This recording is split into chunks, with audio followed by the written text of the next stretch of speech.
We shall now start broadcasting. Yay. And there was much rejoicing. Yay. Yes, there was much rejoicing. It is once again time for Voting and Action's BlogTV, where we talk about politics and fun stuff. Jared.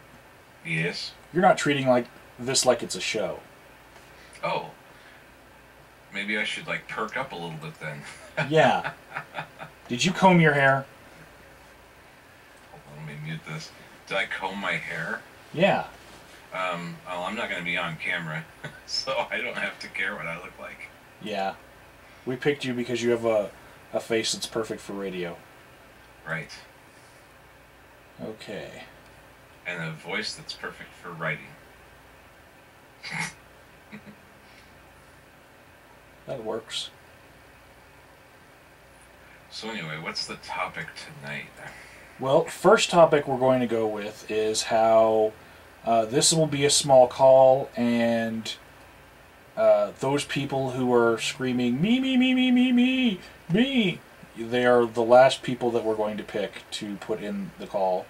Especially those people who come 30 minutes later and they're like, add me to the call, add me to the call. So that's why I'm never on the call. Yeah, it's it happens. People like to be added to the call. So. Oh. Holy shit, it's James Pope. The James Pope. It's a long E. Yeah, he's not in the call yet. He's bubbly. But I didn't even know you had him on your contact list, man. Well, James, to him in a long time. You know, me and James we've been talking, you know. Yeah. Hanging out. Watching the game, having a bud. Not exactly someone I would admit being a brony to. I'm not a brony, by the way, but, you know. Yeah, that's because you have testicles. Well, I've heard about this thing that you have to have testicles for if you're going to be a brony. It's a subsection of bronies called cloppers. Okay, you know, the absurdity just never gets... It never finds a limit. There really is no limit to the absurdity of this shit, is there? No, there is not. Now, the James Pope has been added to this call for a while, and he just hasn't picked up.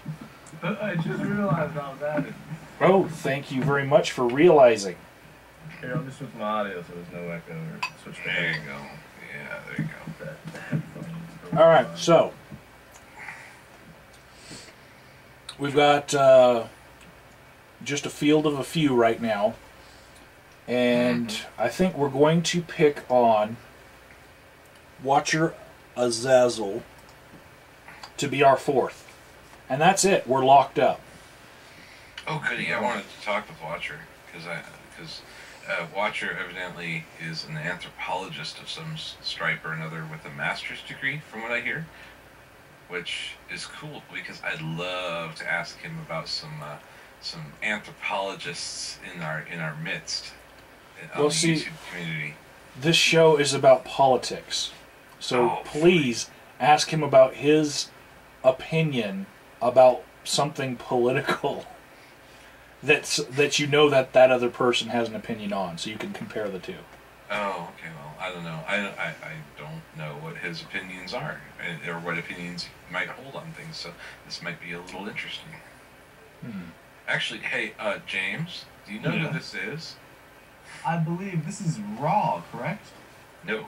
No, I thought I recognized your voice then. I'm sorry, I don't know who this is. I am. You probably recognize my voice because you've seen my YouTube videos.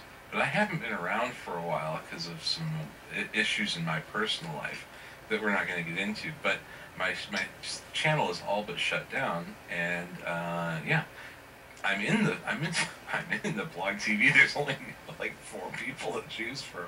Well, 3. Oh my God, Eagle Eye! No shit.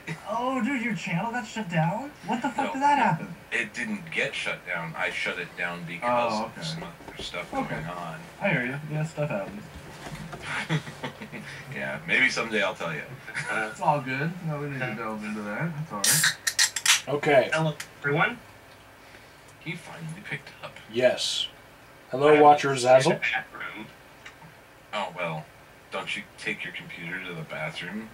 No, I there was at least a chance I would be tall, so I wanted to make sure my bladder was good and empty, so that I had plenty of food to spare. To go to empty my bladder again. Oh, yeah. We haven't been making you piss yourself, have we?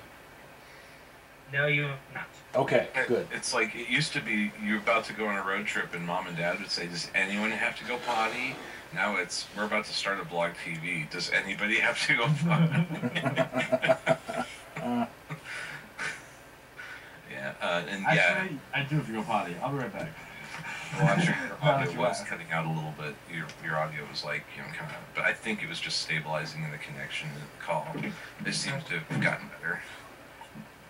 Maybe. Just the amount of shit I have open. There we go. Could be. But I'm actually rather disappointed in you, Agent of Doubt. Why? Because I did the whole, watching a game, having a bud, and you didn't go true. I'm sorry. Oh. I haven't been watching ads lately on anything because of This my is an activism. old meme, though. Really? Well, yeah, very, very old meme. We're talking like 10 years ago. Okay. Yeah, so anyway, I don't want to derail things, so but I guess we're waiting for James to get back. Oh no, we can just jump right into it. Well, what's the topic? Give me a topic. First topic is, since we have you on the line, Okay. tell me what you think about my theory that part of the reason that Mitt Romney chose Paul Ryan was because he has the name Paul, and that will confuse voters into voting for them because they've heard nice things that they like from Ron Paul, and it's a way of co-opting through the ignorance of voters. I think that you probably are giving it more credibility than it deserves, to be quite honest. Yeah. You are assuming that Romney or anyone on his staff is enough to come up with a plan like that. Right. Well, and it's also, Ron Paul voters would probably tend to be a little bit more politically connected, so they're not going to be fooled by such a tactic to vote for Romney Paul. They're not going to do that. It's actually kind of insulting, to be honest with you, to assume that Ron Paul supporters are that stupid that they would fall for such a thing like that. So, but I'm not insulted. It's you put out a theory. The theory has some, logical merit outside of the context of reality. But once you apply it to reality, the reality of things is I don't think that they're really that clever, and I don't think that I don't think that they believe that Ron Paul voters are that dumb to be fooled by it. I think they picked him because he is I'm talking about Paul Ryan now. They picked Paul Ryan because he's a very vocal, very articulate spokesman for the financial stuff, because he's the only congressman besides Ron Paul. And they just happen to have Paul in common there. But he's the only other congressman that's actually proposed a serious budget-slashing budget. And so, yeah. So you think that the budget that Paul proposed that they're putting forth as budget slashing is a serious budget slashing? I don't believe so, but it's more serious than any other besides Ron Paul's. I've heard people have done the math, and it balances the budget in 30 years. Which is too slow. I mean, Okay. we could balance the budget tomorrow, to be honest with you. Actually, you know that, if you adjust for inflation, the Obama administration is the first time since Eisenhower that government spending has actually been going down. I have not heard that. Yeah, it's okay, I found this out because originally there was a Facebook meme that was spending increases over Bush versus Clinton versus Obama, and I went to like PolitiFact to check it out, and they showed not only that that spending increase had been less throughout the Obama administration than it had been throughout Bush or Clinton or pretty much anyone else for the last 40 years, but that it was the first. But that if you adjust for inflation over the course of the Obama administration, the annual government budget has gone down by 0.1%. Which is the first time it has gone down at all since Eisenhower ended the Korean War. PolitiFact is. I do not trust PolitiFact personally. PolitiFact is damn near always left-leaning in the way that they interpret what claims are meant to, the way that they spin the claim so that they can take the facts and make it fit the claim. To be fair, they did also say at least some of this is because of the Republican Congress. That's true as well. Here's something that a lot of people don't understand about the current financial situation in Washington. There's a reason why Harry Reid is basically a do-nothing Senate Majority Leader, and it's because they need him to not pass a budget in order to maintain TARP. People think that we spent $800 billion on TARP once in 2008, 2009. We haven't passed a new budget since then, so the TARP spending is still in the budget, and it keeps on getting reauthorized through continuing resolutions. You're kidding. We haven't passed a budget in the entire. I'm not kidding. TARP has been reauthorized 3 times. We've had 4 different years of $800 billion, and people are only looking at the original $800 billion that was spent on the original TARP and saying, where did that go? Has any of the original been paid back yet? The TARP was not to be paid back. That was not the loan thing. That was not the GM bailout. TARP. Okay. I mean, and here's the thing. The TARP funds from 2009, 2010, 2011, these 3 extra years that we've had of it so far, nobody's auditing that. Nobody knows where that money's going to. Nobody knows. And this is why Obama has, for the first time in the history of the world, 4 consecutive years of $1 trillion debt, additional debt to the debt. Actually, at least part of that additional debt, though, is also caused by government revenue decreasing because our economy is so bad right now. That's true. That's true. I've run the numbers, and I don't know if this surprises anyone, but yes, I have run the numbers. And the numbers, when it comes right down to it, people don't understand how revenue works in terms of taxation.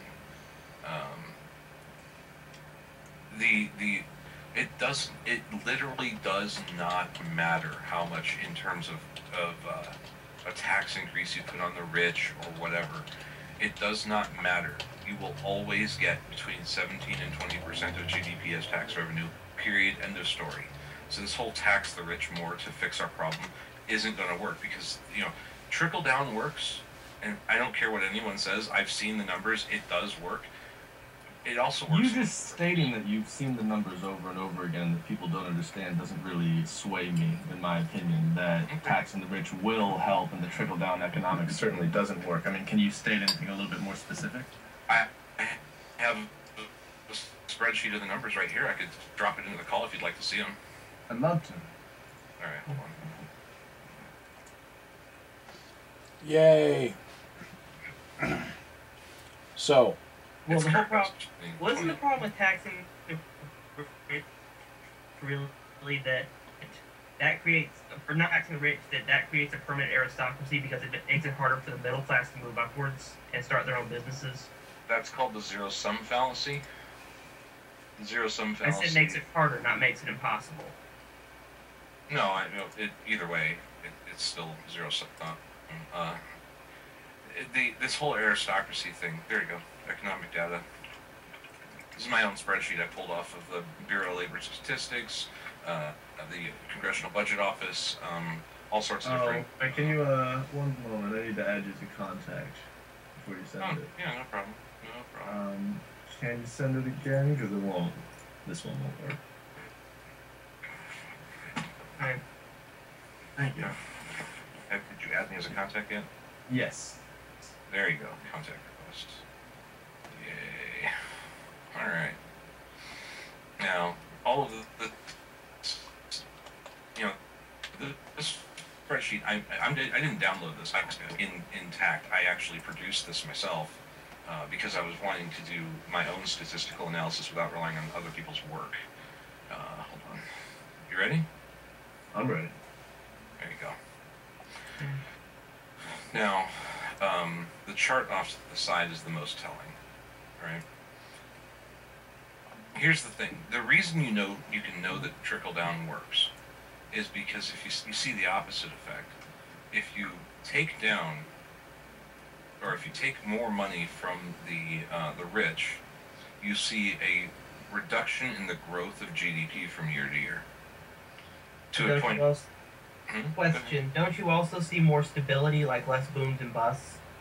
Booms and busts aren't caused by taxation. Booms and busts are caused by the Federal Reserve and the business cycle. It's artificially inflated. Booms and busts are more caused by regulations in the executive branch. Well, didn't we have more booms and busts back when we were on the gold standard before the Federal Reserve existed? Which Federal Reserve? Well, before we were on fiat money, at least. Which time? We've had at least 4 incarnations of the Federal Reserve beforehand, dating back about 100 years. Okay. Well, dating back 200 years, there was. Well, I mean, from the early 1920s. Well, I'm sorry. The Federal Reserve that started in the third. Shit. Sorry. I wanted someone's asleep in the house and they knocked. I have to really calm down my voice. All right. So let's talk about more politics. That'll calm you down. Actually, you know what? I have a question here. What do you call someone who is in the process of converting to a religion but doesn't consider himself a member of that religion yet? I'm trying to figure out what the title from you would be right now. Questioning. Well, no, but the thing is, I'm not questioning. I already believe that. I just don't want to apply that label to myself because I don't think I know enough. Well, you should just not feel obligated to apply a label. It is a human impulse to apply labels to everything. It's not necessarily necessary. Well, it's just, I know I'm like a token something or other in this chat room right now. It's just, I'm not sure what to say. I'm the token what? What do you feel more applicable as? Like, what do you feel more of at that point? Right now, I'm much closer to being a pagan, which is kind of what I'm in the process of converting to. Okay, well, I mean, then I guess you'd be a token pagan because right now you're still researching the philosophy and that entire deal. Yeah, true. And what are you converting from? Christianity. Like, that's the thing. Most people on YouTube who watch my videos, since I so rarely talk about religion, think I'm an atheist. Well, I mean, I honestly don't care what anybody is, so long as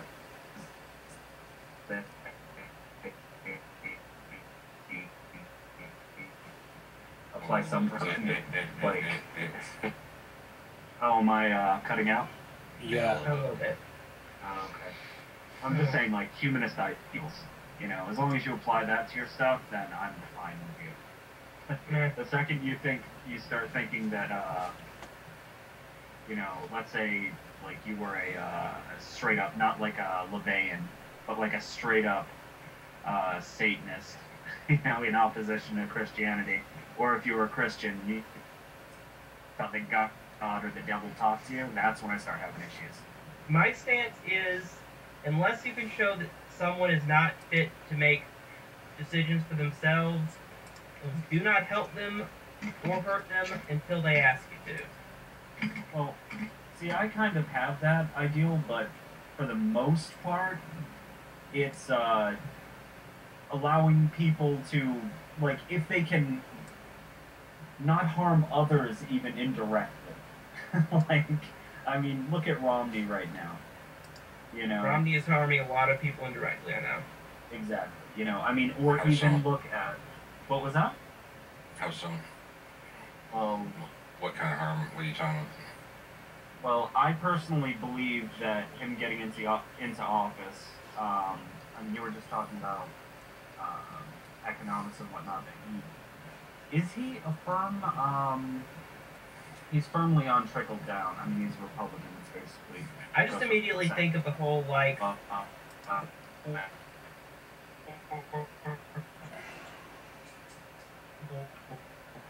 The abortion deal. Weird. Well, that would be the civil rights or issues I was talking about. I mean, the whole You know, like I how think they people- said it. I don't believe. They just don't say it publicly. That's why Aiken got in trouble. Oh no. Wait, what was this? Every single like big name Republican is out there saying, "What the fuck is wrong with you? Get out of the race. You're just doing us harm." They're And saying you're that because he said it publicly. They believe it though. And you know what? You're making unfalsifiable allegations.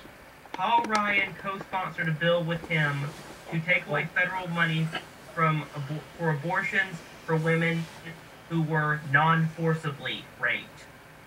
Well, one second. Both of you guys are coming at this in the wrong way. You know, Azazel, you're sitting there saying like all the Republicans. Never say all the Republicans, because there are still some fairly moderate Republicans.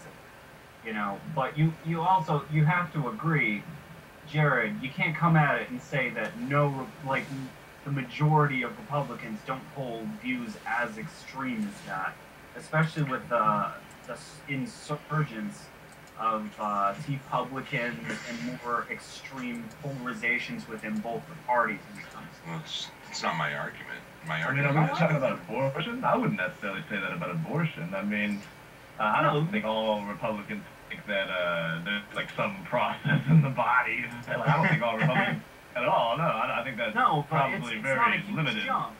It's not a huge ideological jump to go through trying to verify something scientifically to back up your claims and then just going with it, even if you can. I'm sorry, you lost me. I just don't know what you're saying. I'm sorry. Maybe Alright. I'm just lost. What I'm trying to say is that it's an irrelevant thing. The entire social issues thing that the Republicans are constantly getting hammered on the national scene, is not even a national issue because the entire abortion debate is outside the purview of the mandate of our federal government. Nowhere in the Constitution is there any right for the federal government to weigh in on banning abortion or allowing abortion, and it's a Supreme Court issue in the first place. The only way that we're going to ever have any sort of abortion thing, like at the federal level, that's legitimate, is either through another Supreme Court hearing that overturns Roe v. Wade, or via a constitutional amendment. Well, hold on. That's So- kind of Well, yeah, looking the at the- thing is, hold on. you get the Congress, you get the presidency, then you control who goes in the Wait. Supreme Court. That's looking at it way too narrowly, because the whole issue surrounding abortion doesn't just have to do with whether or not abortion is legal or illegal, or it's banned or not banned. It has to do with places where it's completely legal, because abortion is legal, as of Roe v. Wade, and where it's not allowed due to these little loopholes in funding that are done at a state level by politicians who don't necessarily agree with abortion and are not allowing something that is completely legal to happen in their state through petty little bullshit laws that like make people go 3 states over to get an abortion, and like You're talking two different things, though, when you're talking about whether it's legal versus whether it's going to get paid for by the government. There's a big difference. Having it legal, I mean, eating sushi is legal. I don't get sushi by the government paying for it. If I want sushi, I go out and get it. If I want abortion, I go out and get it. First of all, I mean, obviously you just compared vaginas to sushi, which is done on a regular basis, and I didn't mean that way, you know it. I understand. But also comparing it to that on another level here, I mean, it's a completely inconsequential thing. Abortions are most times a very necessary. Like nobody who gets an abortion, and I'm gonna say nobody at this point because it's so rare that someone who goes in for an abortion really wants to go through all of the shit. Well, yeah, there's Like, like it's very like going extreme in. cases of like women who are Yeah. addicted to abortion or something. That's very extremely rare. I saw the Young Turks. Now I It's have to- one. It Now I exists, have to but it's Google extremely addicted to rare. abortion. Those are psychopaths. But what I'm People saying, who are addicted to surgery, etc. Keep going, Ian. I'm hold sorry. on, hold on. What all I'm saying with this. Damn it, James, you made me lose my train of thought. I'm sorry. Can You were I make a couple saying. points of that? Alright, go for it. I would say that I agree with this. It's a trivially true statement to say that people don't want to go through a traumatic thing like that, but that's kind of whitewashing the issue. There are people out there, and there have been for many years, who they have absolutely no problem with using abortion as birth control. It's like, oops, the birth control didn't work, or whatever. No, That's, it's- that's, Actually, at one that's point, painting a Barry social Flash issue. made a video arguing that's a perfectly acceptable form of birth control. He had to have it explained to him how bad that can be for women's health. Right, well, but, like, my dad told me a story from when he was in the 70s. He was working, he was at lunch when he was working in downtown Chicago. He goes to the diner, and the waitress, this young African-American lady, like, the way actually, him and his husband comes out and says, well, today he dies. And they're like, what? I'm getting an abortion today. Baby's gonna die. And just completely, just walked off. And it was completely casual and there was no moral issue about it. There was no, and I think you'll find that especially in the black community, that they know they're killing a baby. They don't try and call it a fetus. Holy shit. What?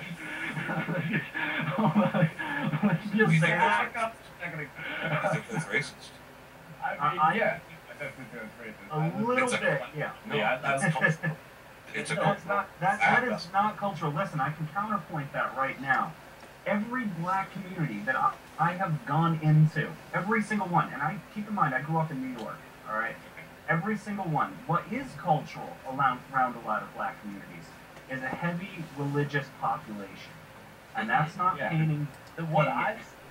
Sorry. no, Which well, actually hold up. supports my point. No, I it said doesn't sorry. support you. If Hold they're on. religious, they believe it's an actual human life and it's a baby and they're going to kill Hold it on, let me anyway. finish here. Okay? In these religious communities, and we could go back into the history and show how Southern Baptists, people who were black were Southern Baptists and whatnot, moved up from the South and things along those lines, was heavier population, or black populations, those areas, and things like that. We don't even have to get through with that. Now, religious populations are not cool with abortion for the most part. So it is not just, oh, I'm gonna go get an abortion. You know, it's not like oh, I'm just gonna go get a baby. It's you're ostracized in those communities if you even consider something like that, which has led to a higher percentage African Americans, actually being harmed through frickin' back alley abortions, harmed through frickin' carrying babies that probably shouldn't have been carried to term. No, so I'm just gonna come out and say that right now. So black communities do not, treat it as a, do not treat it as a triviality, and they don't just come out and say, oh, I'm gonna kill a baby. Well, hold on.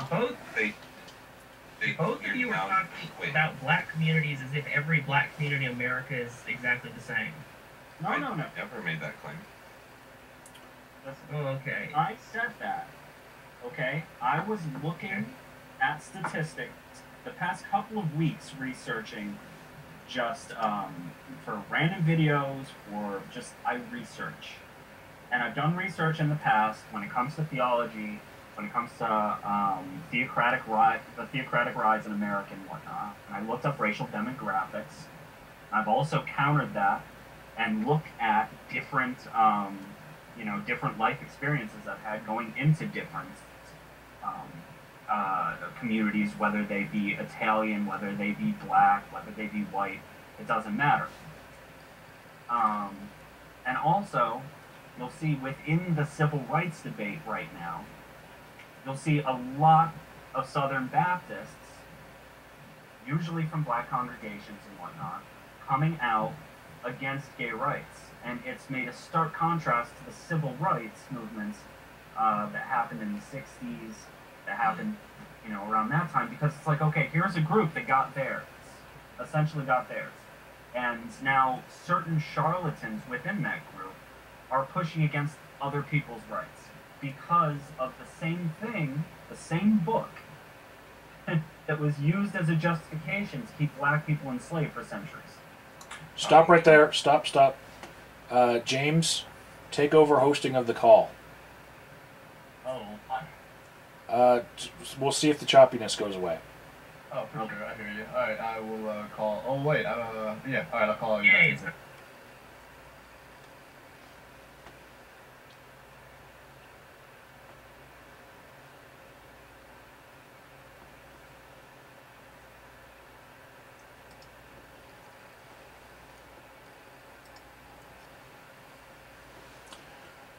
Hello? Hello. Hello. Okay, that's much less choppy. Oh, Okay. wow. All right, that's Yes, a cool little trick. thank you.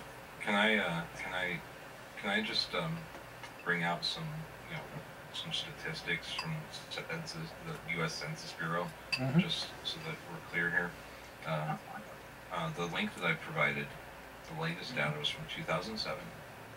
Of all races, women 15 to 44 years old, there were 62,097 abortions, which is, on a rate per 1,000, is 19.5 per 1,000, or 1.95%. That is all for all races. For whites, it's not the rate. Can poverty be a factor in that? Yes. That wasn't a part of the contention. You were basically claiming that black community rape is, these statistics prove my point. I have abortions. Well, hold on. The point that I specifically interrupted They're on. taking abortion lightly. Yeah, that's kind of the point that I was addressing. I mean, you said what it seemed you're referring is that they took it a lot more lightly than other people did. That they know they're killing a baby. I believe was the word that you were saying. They don't. I mean, I think everyone who has an abortion knows they're killing a baby. That's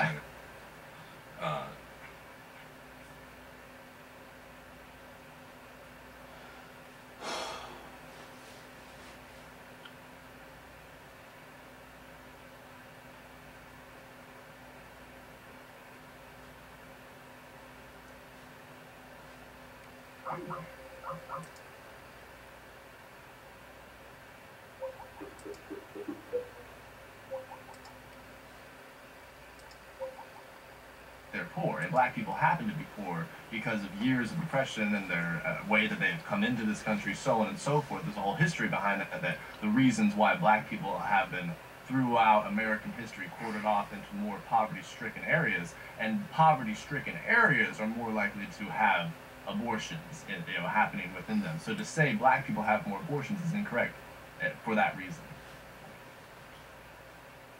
Yeah, pretty much. We're not talking about cause. We're just talking about they do have more abortions. Yeah, but what correlation does that have to them Statistical fact. treating it?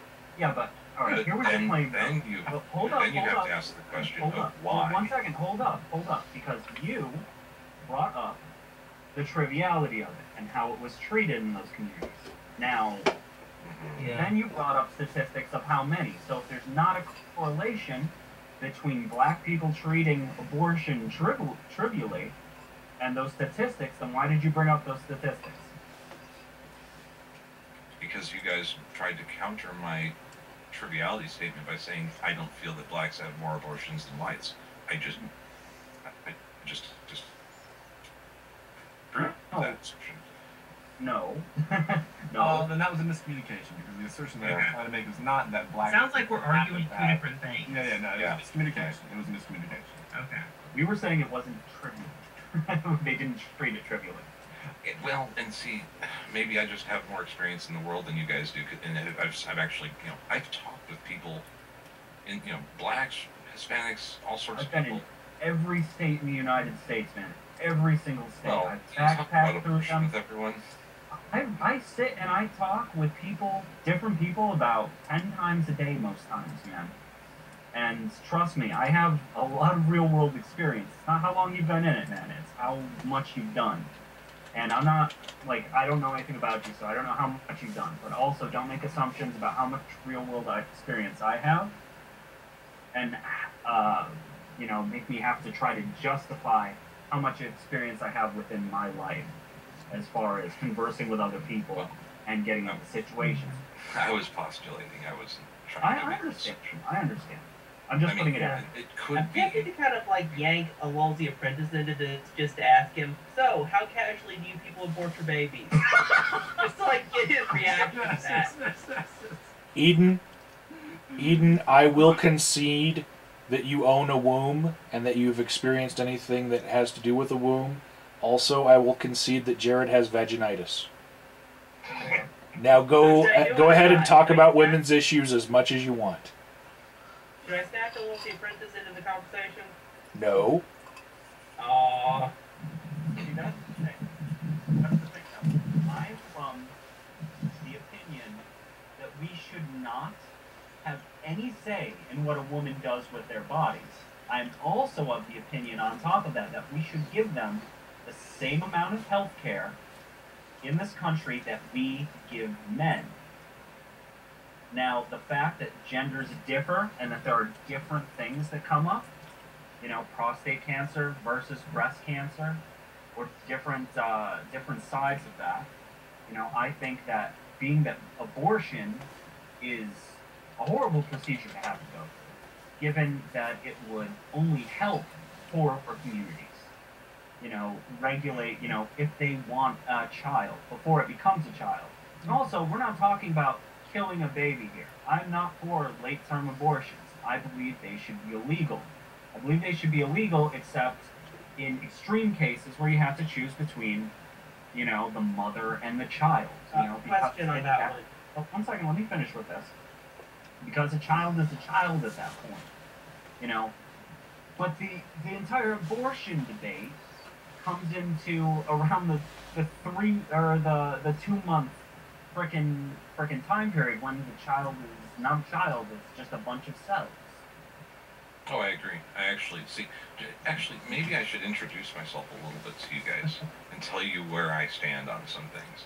Okay. I am, because I quite often am confused with a Republican when I talk about financial things, and I'm quite often confused with a Democrat when I talk about civil rights issues and social issues. Well, I would take you as a social libertarian, not to cut you off. But go ahead.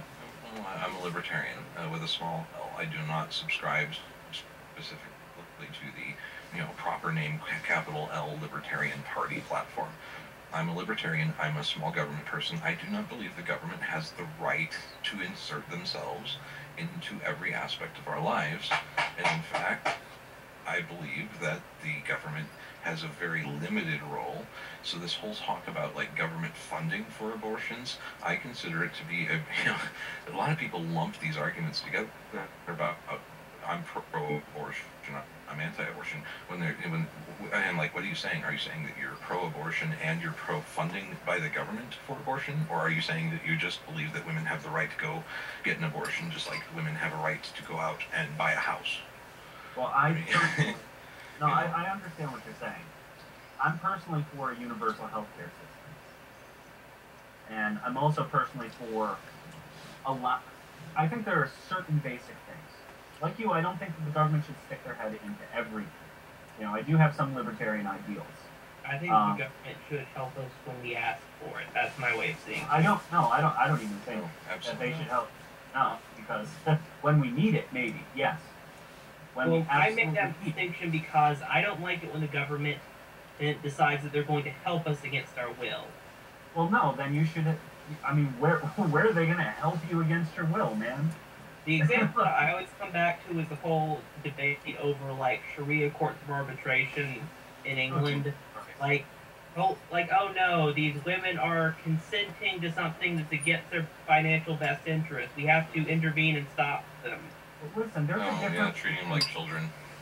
Yeah, I mean, that's also a very gray issue, though. That's a very gray issue.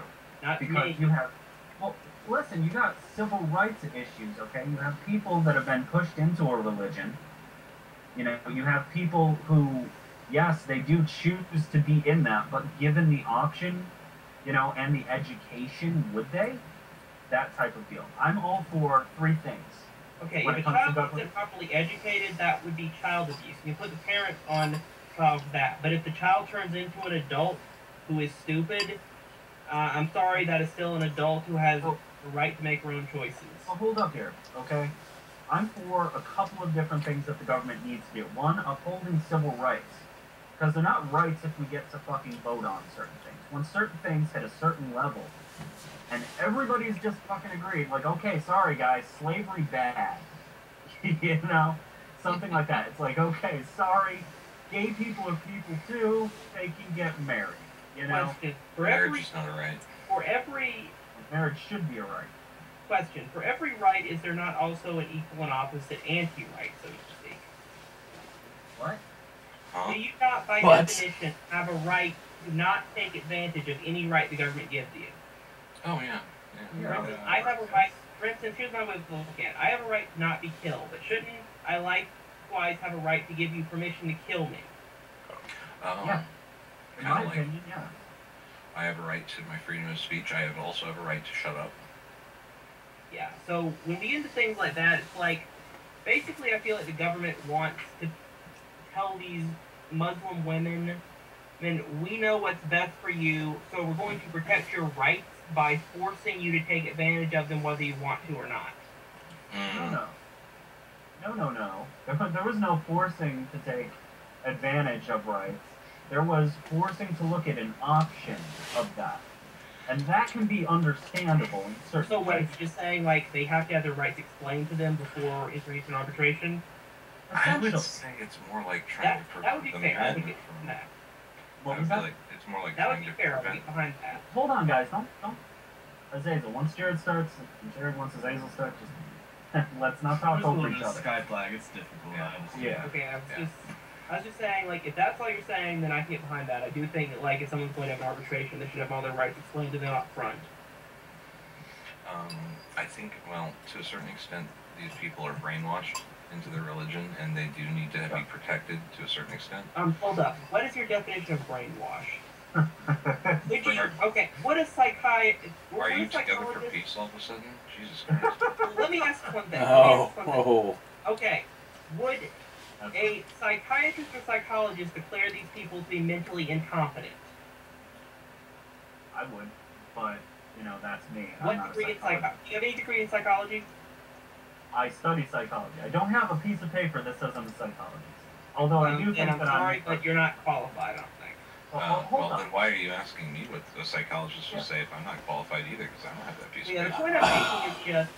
the point I'm making is a lot of people will pull out the whole their brainwash argument, but and use that as an excuse why, well, they have to be protected from themselves, basically. But in my mind, if you want to say someone has to be, like, protected from themselves, so to speak, unless if they are at least 18 years old, and if they're an legal adult, we should at least have to diagnose them as mentally ill to the point where they do not understand the consequences of their own actions. All right, you have to. All right, sorry. I've been trying to say something for a while. Yeah, go for it. Here's the thing. I have no interest in trying to protect someone from themselves. I think if you get yourself into something, then you have responsibility for suffering the consequences of it. My point about this whole Sharia court thing is that it's not about protecting them from themselves. It's about protecting them from predatory behavior of a predatory and dangerous belief system that the men hold that are repressing them. It's kind of like what about the slaves that wanted to be slaves? Did we free them to protect them from their own bad decision to decide to be a slave, or did we free them from slavery because we decided that we're not going to allow the people who were enslaving them to continue doing it? Okay, but we get into that, we're talking about several things which are binding. It might make sense if we get into that.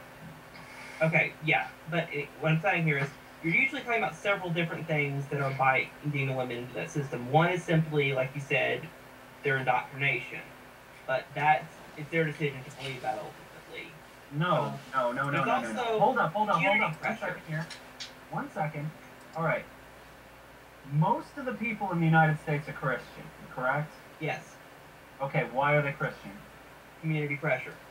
Their parents Community were. pressure. What's that? Their parents were. Exactly. Dawkins makes this argument very well. Yeah, extraordinarily well. And he calls it child abuse. It's child abuse. It is. If you want to put parents on trial for child abuse, go right ahead. I'm not going to stop you.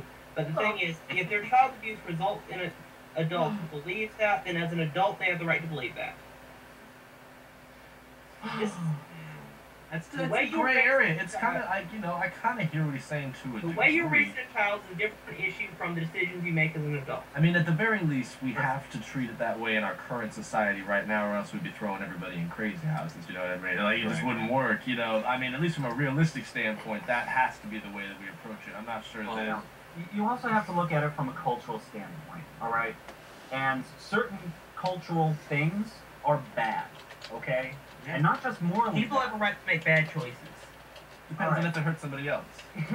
Amen. Okay, so making a bad financial decision in which you lose a lot of your property to the husband you're divorced and hurt someone else. Who else does it hurt? You're all over the board here, man. Yes, I mean, that's not something that I would necessarily agree with. Making a bad financial decision that includes lots of other people's money, that puts a lot of people, out of work and out of their homes. If it involves anyone else's money and they didn't consent to it, then yes, that shouldn't be allowed. But the thing is that all parties who are going to be affected consented to an arbitration. I thought we were talking about Sharia law. I'm sorry. Yeah. No. Okay, you're conflating two different issues here. That's the thing. I was just kind of going with your example. I'm sorry. I shouldn't have I'm talking specifically about the courts they have in England, arbitrators. Okay. Basically, private disputes, you get an arbitrator to make a decision. The arbitrator uses Sharia law. Everyone agreed to that. That's what I'm talking about here. But it was see, here's the question. When it comes to agreement to do something, if the agreement is coerced, Define coercion? No!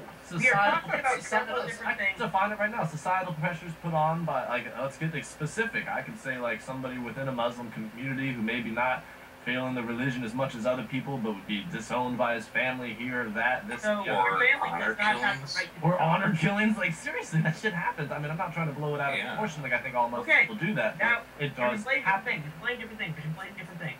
What's my okay, honor killings are already illegal. No one is suggesting that they be made legal. However, doesn't stop people from doing them. Yes, but we lock those people in jail where they belong. After the person's already dead.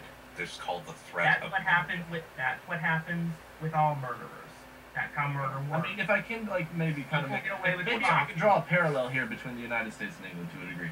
I mean, when I listen to this type of an argument, what really becomes prevalent in my mind is Republicans say that, and I don't mean to group you in with this eagle eye, but people on the hard right who are against gay marriage, maybe a better way to get more specific.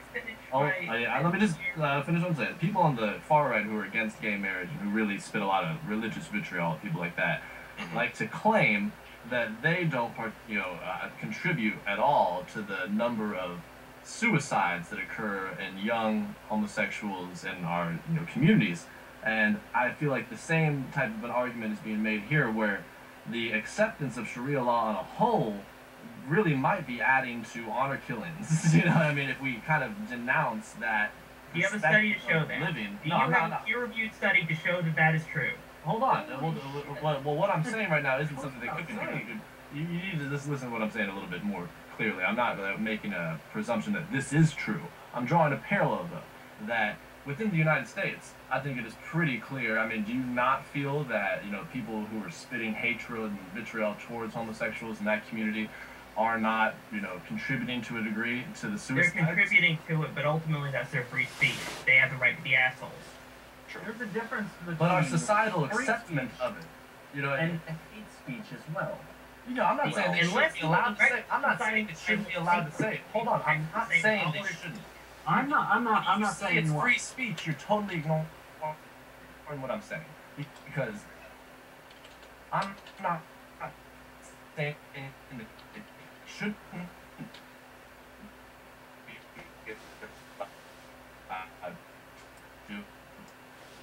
I'm saying.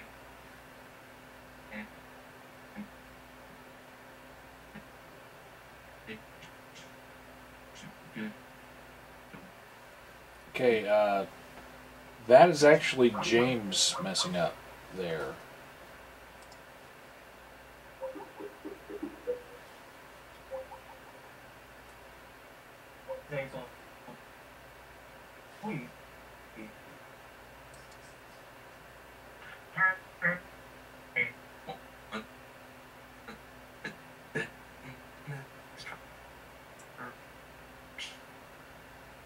Becomes an adult. Been there. Ever been taught anything else?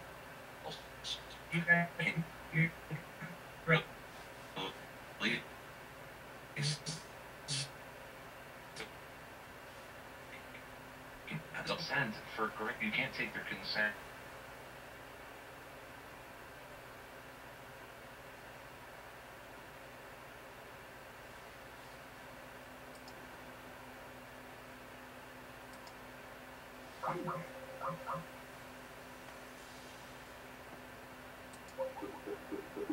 Human being is not just atheists. I also realize that we can't just say all these fucking people are rational. There might be ways that we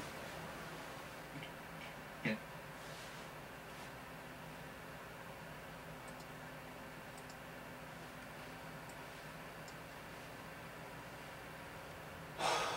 Alright, this is a horrible time to have web connection issues.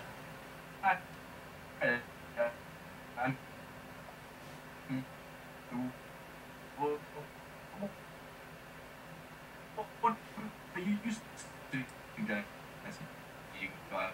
I want to.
We can punish them. However, at the same time, when we just talk about people being disowned by their families, that's tragic.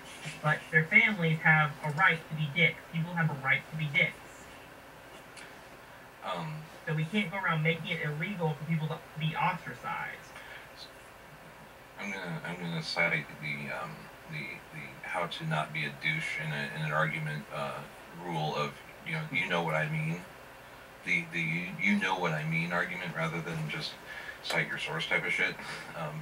As a preface to this, when I say that I'm against coercion, there are rules in place, there are laws in place that define what coercion is. When I say that we need to guard against the brainwashing effect, there are rules in place, there are legal precedents in place to define what it means to be brainwashed. So when I'm talking about this stuff, I'm not writing off an entire population, and I'm not dismissing an entire religious faith. I'm saying we need to be careful about that stuff, and apply that to the whole concept of a Sharia court in England. Well, if the entire concept of the Sharia court flies in the face of the current jurisprudence of the jurisdiction that they're wanting to be in. It should not be allowed, because I think by default, the kind of court that they're wanting to set up is mutually exclusive with the laws of the land, in terms of you're not allowed to use that kind of coercion against people when you're bringing them to court. So it's like, it's a mutually exclusive legal argument. You can't have both. One thing you have If to you're going to remember is recognize people's rights, if you're going to recognize people's civil rights in a legal proceeding that everyone in your jurisdiction has, you can't just say, well, except for these people. Well, hold up. Have we not established earlier that people have the right to not take advantage of their rights? So could people not choose to simply not take advantage of their civil rights in court by taking an arbitration? No. Okay, so Again, people do I not would have say- the right to not. Say again? I would say that it's not so much that we're protecting the victim from victimizing themselves. We're protecting them from being victimized by others. The other people don't have the right to take away those rights by themselves. But And you use have coercion to and such. give those rights up if it's done in a manner that is not coercive. No. And I'm saying that I don't think that there is a way that you can make the argument that it could ever not be coercive. That's always like will be. having. That sounds like a catch-22. No. All right, listen. It knows This that is- you're not this is rational exact- because you're making it. Go ahead. Hold up.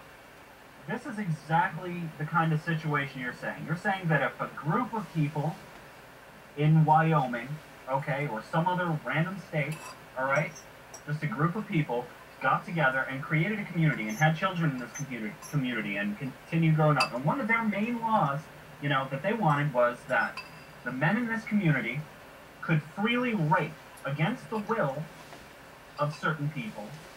They would Just go out. There would be no Yeah. concept of rape. Exactly. Mm-hmm. So these people could go around and freely rape people without consequences. So where We're do we talking about step adults in? and children here. Holy shit! Listen, dude, Doesn't they're matter. in. It doesn't matter because they're within a country that has a certain set of laws that are civil rights laws. Okay, laws regarding civil rights. Iran. And you absolutely have to follow these across the board, because otherwise they are not rights, they are suggestions. So either you are not in favor of civil rights, or you are in favor of community-based guidelines, where, we used to have this in the where depending on the village to village, you have We're talking about civil law. Rape is a criminal matter. No one is no suggesting. rape used to be a civil law. Now it is a criminal law. So since it's a criminal matter, then it isn't really applicable to a court of arbitration anyway. Second fair. issue, though, is That's what I was Hair saying. splitting. Yeah. okay. Second issue, actually, no. That is the fundamental issue here: civil versus criminal law. That is really because in civil law we're getting into private disputes, things that really aren't our business until these people choose to take it to a court. One of these civil disputes that you're talking about within Sharia law, and first and foremost, I want to put out that Sharia law isn't a huge fucking problem. Like the EDL or all these other fucking nationalist groups are going to have people believe. It's not a huge issue. So, it's not allowed in a lot of places. In the places that it is allowed, it's allowed in a very diminished capacity. Okay, But, and that's just, one second, that's just a preface here, okay? Now, okay, all right, you go ahead, and then I will respond. I okay. actually Another want- issue. One second, So- let Jared respond, and then you go on, okay? Well, I wanted to say, Eden, you actually went off the rails with your whole. You were doing so well, and then you went off the rails. Yeah, Your I whole lost the thing train of thought. Wait. Well, the whole Wyoming thing. Here's the thing that I think Azazel really needs to understand in order to really get our point of view on this. He keeps on differentiating between children and adults. If a child is raised knowing nothing else but that they can be sexually assaulted and not even understand that it's sexual assault the entire time that they're alive. They've never been exposed to any other culture, any other media. No one's ever told them that it's a violation of their body, but everyone else in the rest of the country says, you know what, by the way, did you know that that's a violation of your body and of your rights? You know, they've never heard this before. Here they are, 30 years old. They've been raped repeatedly, hundreds of times throughout their whole life. They've learned to accept it. They've learned to embrace it. They don't think that it's a wrong thing because they've been told their whole lives that, you know, it's okay. And then 30 years old, someone catches someone in the act of doing it, and they're like, "Did you consent to this?" And they're like, "What do you mean?" They don't get it. They don't understand it. And then they say, you know what, we're going to take you away from these evil, evil people that keep raping you. And you're like, what's rape? I don't understand what rape is. Don't take me away from my family. And you're like, no, I'm doing it for your own good. Because and you're being violated. Pass it on to another fucking generation. That too. That's another aspect of it. But here, that's the thing. You keep on, you know, it's like, what is this magical thing that you keep talking about where it's like when you're 17 years old and 364 days, you are a child that doesn't know any better, and you deserve to be protected by the laws. But at the 365th day, you turn 18, you are now an adult, and you should be able to make your own decisions and be, you know, and protect yourself and change your entire worldview. Fair point. That is a fair point. But that is why I feel that it's really important that we make sure that every child does receive some degree of secular education. I think that a secular education is a right. But it's kind of like you can still go to school and basically have your teachers tell you, okay, this is what rape is. You have a right to not be raped, so on and so forth. And then you go home and be told, like, okay, well, I mean, obviously, if you're raped as a child, or when you're, you know, that would be, I mean, you can't give consent if you're under the age of consent. But if you then go home and be told, okay, once you're 18, these certain people can rape you, and you've been told that the government will stop them and will intervene on your behalf if you call the police, yada, yada, yada, and you turn 18 and you still believe that and you choose to act that way, well, in that case, you're simply choosing to not take advantage of your civil rights. Yet your entire life, aside from someone saying to you at one point, or teaching you, oh, this is the right way to do things, and then your parents and your culture that you're living in saying, no, it's still coercion. Yeah, it's color of authority. Okay, so now we're going from you don't know any other way to the primary indoctrination you've gotten from your parents has been this way. Right. But if you know another way, then you can choose to believe it. I mean, my parents were creationists. I believe, but by the time I was in middle school, I pretty much understood and believed in the theory of evolution. Not all people will do that, though. Right. And not all people but in the end, it's their right to make a bad decision. All right, I'm gonna give you something. Just hold on. All right. When I was raised, okay, I was lucky enough to have a brain on my shoulders. My brother wasn't.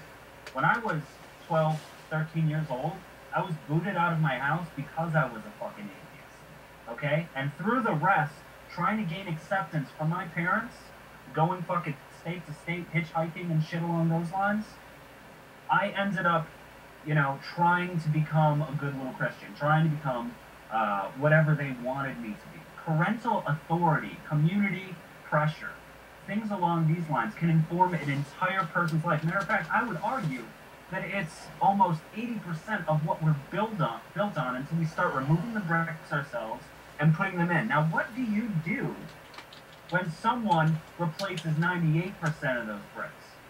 What do you do when somebody gives you only a limited amount of information from outside? What if you go to school, and before you go to school every day, they say, don't believe these guys. You just have to get through school. What happens if you're in the UK or some other UK territory and you're living in a community that is extremely closed off? I'm talking like Jewish community in New York closed off. Like you do not, like Hasidic Jewish community in New York, which by the way has experienced a lot of issues with children being raped and them self-policing it because they didn't want the community to look bad. But what do you do when this community informs so much of a decision You know, that it borders on illegality, or it just becomes illegal in some cases, or it allows illegal things to happen. I'd like to add to this too. Things like that are something that I have been debating mentally for years, and I do not have an easy answer. I'd like to add a professional note to this. I'm actually very close to getting my degree to become a teacher of social sciences and math in the middle schools. And so part of my education, this is my profession. My professional education is as an educator. And as an educator, we are constantly warned to take very special care about the authority that we have over children. Because a mere suggestion from us, children are very impressionable, a mere suggestion from us can turn into an order or a command in the mind of a child. And they are children are evolved to try to please their parents, believe it or not. And they have a bond with their parents and other authority figures around them, other adults around them, such as teachers. So teachers are always warned to do this, and there's a psychological component to it. It does not matter if you give them all of the other information, if they're, even if they have full access to all of the other information out there about all these other cultural decisions. The parental authority in their minds is hardwired by, evolutionary necessity, so that they are more apt to believe and trust in what their parents are telling them rather than what the rest of the culture is telling them. This is one of the reasons why children are protected by the law, and parental rights are subdued by the law.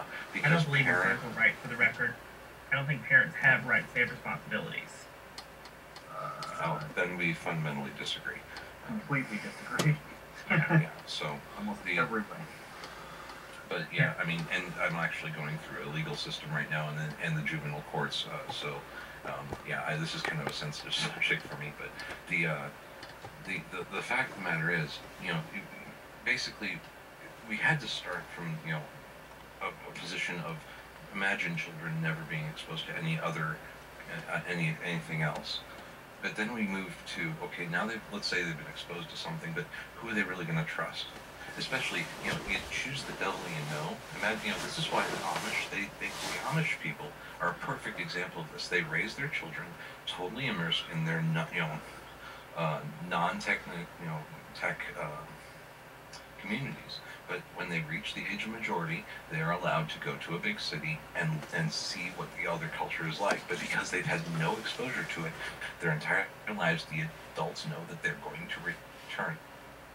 They give them the choice when they reach their age of majority to go out into the world and be a part of the rest of the world. Or they can come back and live as Amish people. But they know the psychology of children, and they know the psychology of people in general. They will choose the devil they know, they will choose the culture that they know and have lived with all their lives and are comfortable with. They will choose to live as Amish people with no technology because they're afraid of this unknown thing that they just experienced for the first time. And that is brainwashing, and that is child abuse, and that needs to be, we need to come in and protect against these predatory practices by adults on children, even if the children ultimately are adults when they're still being victimized. So question, it's not about protecting it's not about protecting the victim from himself, it's about protecting the victim from... Okay, what do you do? To take people's kids away from them? So if someone makes, is any decision you make I don't know how you... if you're making right, because I hear you. the child. Wait, what was that, Azazel? So is any decision you make invalid if you're making it because you were abused as a child? No. What? Where would you even get that, though? No, I see where Yeah. Okay, alright, I'm seeing the connection. Right, you do have some responsibility, and the level of abuse as a child is directly correlative, and actually there's an inverse correlation. The more abuse as a child, the less responsibility you have for your actions as an adult. You are still going to be held responsible, but it may mean the difference between going to jail versus going to a psych ward. You still will be held responsible, you will still get a sentence, but it depends. The level of abuse and severity of the dysfunction that is the result of the abuse will result in a difference in the sentencing that you get. Yeah, true. And the services that you require. Because sometimes you're just a psychopath that needs to be locked up forever, and sometimes you are just a really disturbed individual that needs to go to get some professional help from a psychiatrist. You know? But either way, you're going to be removed from the rest of society because you're a danger to the rest of society. You know? Yeah. So, I mean... I said, I'm not claiming that there are easy answers to this. To me, at some level, you just have to stand back, take a very cold view of the world, and say, even if I... Because one thing is, I distinguish very much between free will and freedom. I think that we should be allowed to make decisions, even if those decisions are based on something that we have no control. Yeah. I'm not necessarily saying imperfect information, but if we're motivated by bad things in our past, if that makes any sense. Yeah. If We're the products of everything that goes into us, and that can't be changed. You know, every single piece of information that comes in, you know, some of it is weighted to our disadvantage, though, like what comes from our parents. I'm fucking surprised that I don't work on a farm, listen to Fox News constantly, misinform myself with every piece of propaganda that comes from, you know, whichever party. But then again, I might also be the pendulum swing. You know, I might have also, you know, reinforced myself from the exact opposite direction, you know? But these are the psychological things that we have to battle with and go through. The point is... No, go ahead. Yeah, have you guys seen the end of The Matrix Reloaded? Mm-hmm. Basically, this is kind of how I view a lot of humanity, where it's like the architects are talking. He says that the whole reason they've been like intentionally letting some humans leave the Matrix is because they realize that 99.9% of all humans would accept the Matrix if they were given a choice. And so I feel that's kind of how a lot of our society works. Most people just go with what they know. They do choose the devil, you know. And to me, I think what's important really is that you have at least some chance, even if you're going to have to sacrifice to do it, to choose the other devil, to go out into the world and be different from what you were taught. You're also forgetting the prime tenet of the Matrix, though. There were only some 20,000 people that lived in that haven, you know, outside of the Matrix, you know, in the real world. Yeah. The majority of people, billions of people, were still plugged in. So how does that make sense? What I'm saying is those people chose to stay plugged in. Those people chose to stay plugged in. The basic thing, alright, the basic thing, just to inform Jared on this. It's a sci-fi movie. I mean, I'm sure you at least know of it. I've seen The Matrix, the original one. I said we're not going to debate The Matrix. Okay. That debating The Matrix is a road directly to hell. Okay. Well, I mean, I think it's the entire series. First watch, it's like, oh, that's kind of deep, and then the next watch through, you're like, wow, they just ripped off every single ideology in the world and crammed it into 3 movies. Mm-hmm. Like that's essentially what happened. But for the point of argument right now, I know what he's saying with this, but having, you know, an entire world full of people that could have been saved, and then only having a handful of people that, you know, there's something wrong with that fucking system, you know? It's like, that would mean that everybody sitting in here right now would be like the one, you know? Or would be like on the fucking Nebuchadnezzar or whatever, one of their ships. I definitely Right. am one. You know? Yeah. And I mean, Well, so here's what's your solution? Just go into the Matrix and start grabbing people who aren't. Well, one ready second, to let's go stop for using Matrix references before Jared's head exploded. What's your solution? Well, Just start going into See, here's the thing. And this is where this is my fundamental, you know, foundation. You know, the real question that nobody ever seems to ask, and because it's never asked, it never really gets answered by most people when they're discussing politics. It's the root question that needs to be asked by everyone before they even decide to engage in political discussion. And that's basically this. What is the legitimate role of government? Period. End of sentence. What is the legitimate role of government? I know the answer to that, and I've come to that answer. I mean, there's all sorts of different things that government could be involved in, maybe should be involved in. I don't know about, but I've come up with just very basic two things. It's two things and two things only. The number one primary thing is to protect people from other people. Inside threats, outside threats, other citizens, other countries, to protect people from other people, but not protect them from themselves. Because then you become a nanny state. You become a, big brother, saying, no, you can't do that because that's bad for you. I mean, fuck you. I'm an autonomous individual. I should be able to smoke if I want to. I should be able to drink if I want to. I should be able to use heroin if I want to. Yeah. As long as I'm not harming somebody else. That's the litmus test. And that is the number one, I would say that's 80% of what governments is responsible for. All governments, city, state, local, federal, everything. Protecting people from aggression from other people. The other thing is kind of trivial, and it's only because it works. And that's infrastructure. Government is good at infrastructure, like roads. I would rather have one overarching government, entity that's handling roads. Otherwise, if you have private roads, you have people saying, well, I'm going to build this road over here to the edge of my property, and if you choose to link up your road with mine, that's up to you. What? No.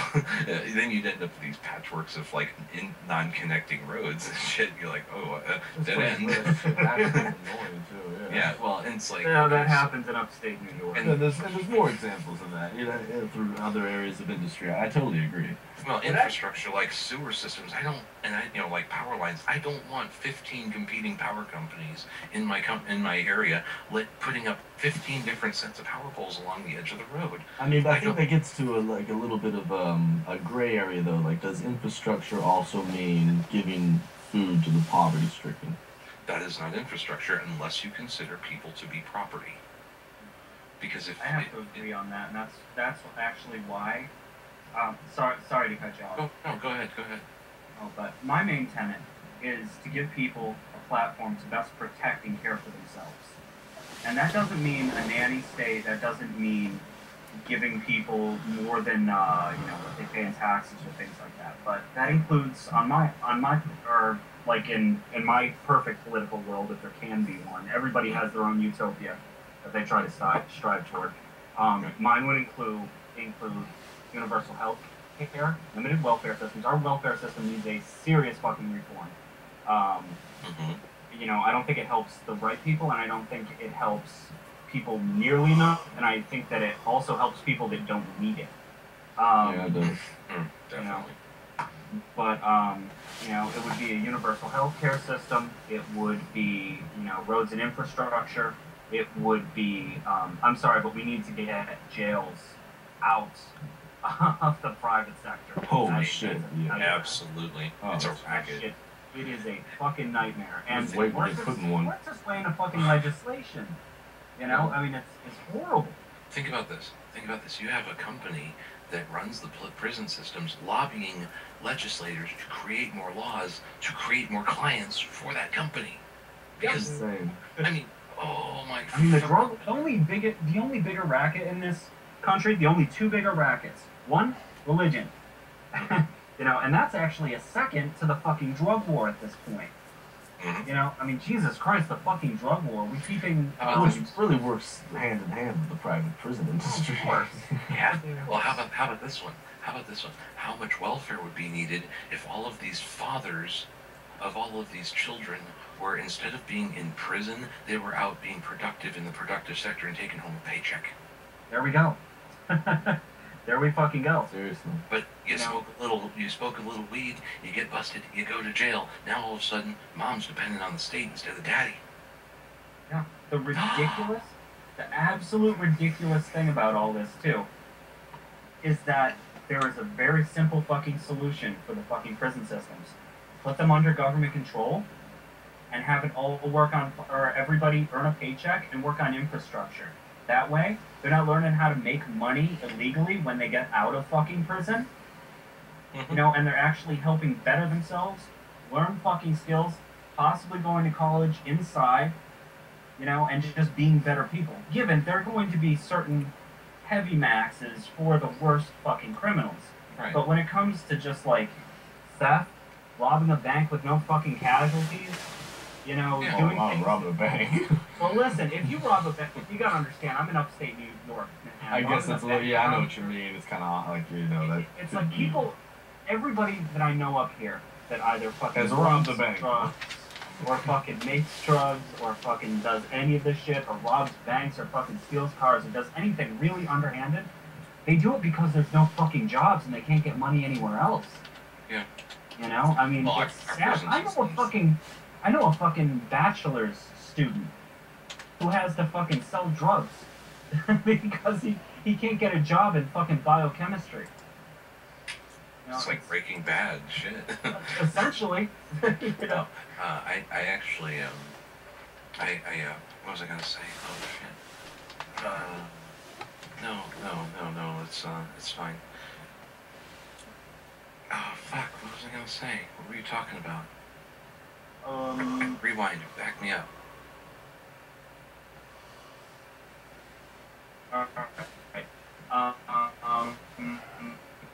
First, I started talking about prison system,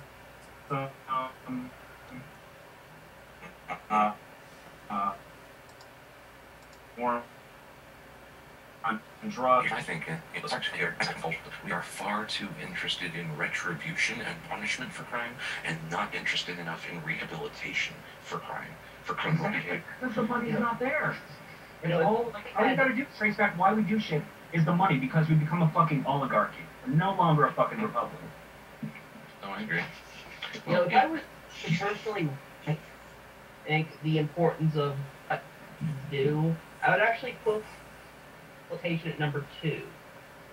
One is keep the fucking people away from the rest of us. Wait, keep the what? Keep the You're danger. really breaking up. Sorry, I'm saying if I actually do put keep the people away from the rest of us as of rehabilitation in terms of what prison. Wait. Ooh, Azazel, can you like disconnect and rejoin the call? Yeah, disconnect DC and reconnect, man, because it's really bad. You're unbelievably laggy. Very unintelligible. Well, he's that way when he doesn't have Ow. Ow. Ow. Am I better? Sorry. Not really. Yelled him up the mic. My bad. Oh, we got someone else in the call now. Oh, Rich has been here for a while, just listening. Gotcha. Is that cool? I just want to listen. Oh, no, you're fine. Yeah. Okay, thank you. No, it's not allowed. Yeah, I mean, if you feel like weighing in at some point too, man, I don't see any real issue with it. Yeah. I'll be right back. It's nice. Okay. So, but I actually agree with whoever it was that's actually in a credentials program right now that's studying to be a teacher, what he said about children being impressionable. That was about the only thing I was pretty much weighing in, because I am a teacher, so I was kind of... Okay. Yes.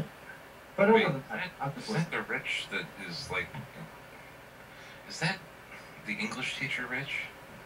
No, I'm history. Oh, because there's actually... Yeah. Eighth grade, United States history. Oh, awesome. You and I should get together.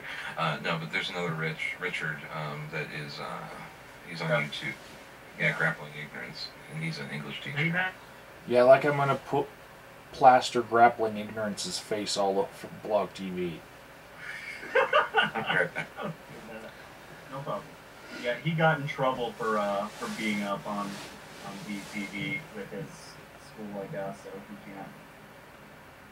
Yeah. Can't keep his face out here. One of the students At recognized some him. point, I'm teacher, when that happens, I'm going to delete all my movies.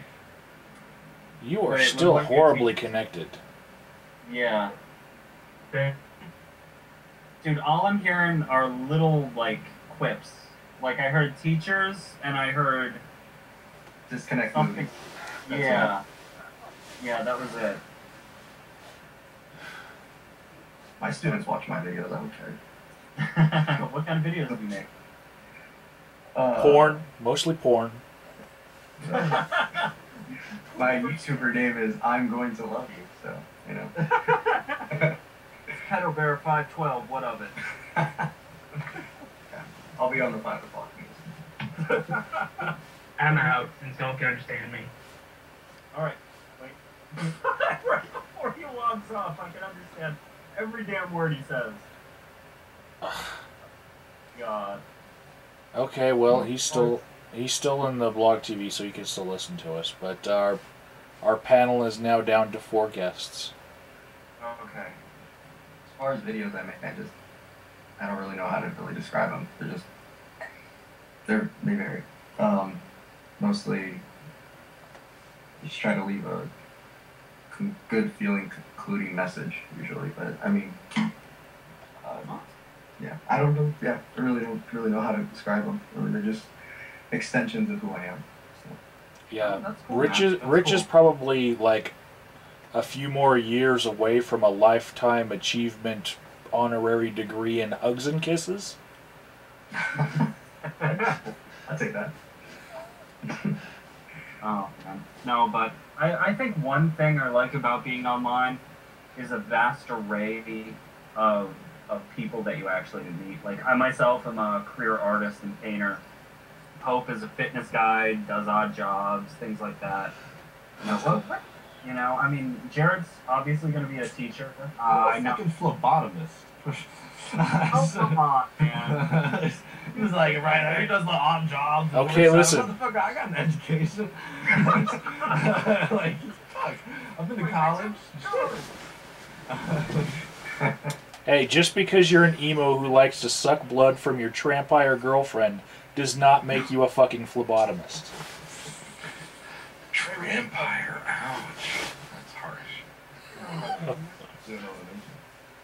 Oh, wait, this isn't Hate Club. Okay. Next political topic. Yes, yeah. please. If you like this, you'll love Hate Club. That's where we get people that really hate each other, and put them in the same Skype call with each other. And that leads to communications. Yeah, Michael's told me about it. Yeah. I'm his Dramaholics sponsor, and he refers to me in his videos sometimes. JJ, the Dramaholics sponsor. Yeah, that's me. I've been the one keeping him like away from the drama ledge that he likes to jump off of every once in a while. Yeah, it's a good thing. Yeah, I really want to fuck with Rakeen. But Okay. I've decided not to go. So, I'm one of the few people that actually still has the police report on his shit. But anyway, sorry. Go on. okay, so, Jared, I want your thoughts on this. Okay. The Republican National Convention is Tuesday night. They've chosen a theme, and that theme is, "We built this." Okay, it's got an exclamation point at the end. "We built this." That's the theme of the Republican National Convention. Right. And they're having their convention in a stadium that was financed primarily with public funds. Okay. Do you feel like that might be a mixed message right there? No. Where did the public funds come from? The public. The public who? City taxes. And taxes are collected from? Taxpayers. Taxpayers. Okay, I'm Right. following and, you. And who pays? Well, most in city taxes are usually a lot of sales taxes and stuff. But so really, I know that there's a distinction between public and private, but when it comes right down to it, it's like, that infrastructure that Obama was like saying that without that infrastructure, you would never be able to have your business. So, yeah, who paid for that infrastructure? Answer: the taxpayers. And where did they get the money? By having their own businesses and doing their own productive labor. They produce things that earn them money, and some of that money is taken in the form of taxes to pay for the infrastructure that pays for the jobs that pay them the money. Yes, it's symbiotic, but government doesn't produce anything. They take and then they may build a road, but they don't produce. There's a difference between, in economics terms, there's a difference between productive labor and non-productive labor. So, I mean, yeah. But how is building a road not productive labor?